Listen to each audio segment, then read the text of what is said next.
Big deal a few years ago. This goes back to when Dan Simpson was one of our interns, and nobody knows this really except the staff here. Ted took a little walk, and it was very late in the day. I had worked 12 hours, and I fed him, and unfortunately, I guess I didn't close his gate. So I was talking to Honey Bear. She was in the window den, and I was talking to Honey Bear, and I had given her her food. And I look out, just out of the corner of my eye, I see this big black thing outside the gate by the food shed. And I thought, there's no bears out. What is that? And I looked over there and I went, oh my God, Ted's out. So, well, I said more than that. I said words that aren't fittable for, things on the broadcast here. So I went running down and I banged on the window to tell Glenn to open the door.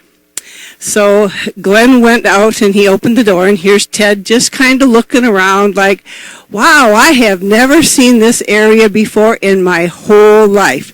It's just on the other side of the fence, okay? So I went out, and Glenn says, I'm not coming out there. And I said, well, go get Dan for me.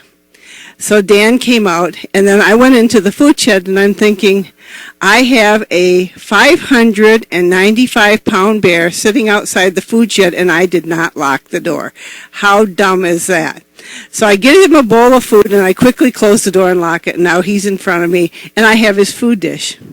So here's Ted. Ted's, and I said, Ted, we need to go back to your den. And Glenn Hooley, who was then our maintenance man, he was laughing so hard that I wanted to knock his little head off. I said, just get Dan for me. So Dan went, and Dan's helping me. So here we go. We're walking, and Ted's walking very slowly. And we get about maybe 20 feet from the gate, and Ted sits down. Ted sits down, and he's looking up in the air, and he's looking all around, and all I can imagine is he's saying, wow, this is the coolest thing I have ever seen in my whole life. In the meantime, JT was my boss at that time, and I knew I was in deep, deep trouble. So I said, come on, Ted, we gotta go.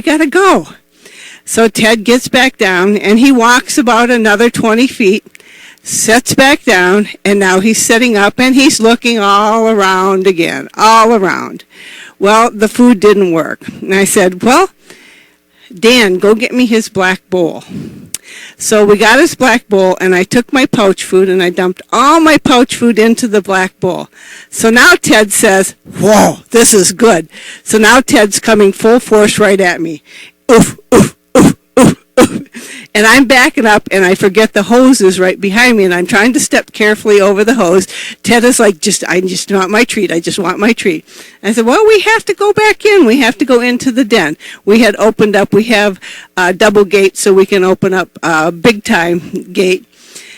So we opened up the big gate, and Ted walked in, and I gave him his treat. And then the only thing I was worried about for the next 3 days until JT got back is that she was going to kill me, and I was going to lose my job because Ted took a walk. Fortunately, he just was having a good time. We have double fences. We have double gates. And so he didn't do anything wrong. But he was so excited. It was like, Ted, what are you doing? He's like, I'm thinking, he's like, this is the coolest thing I've ever seen in my whole life. I have never seen the sky this way.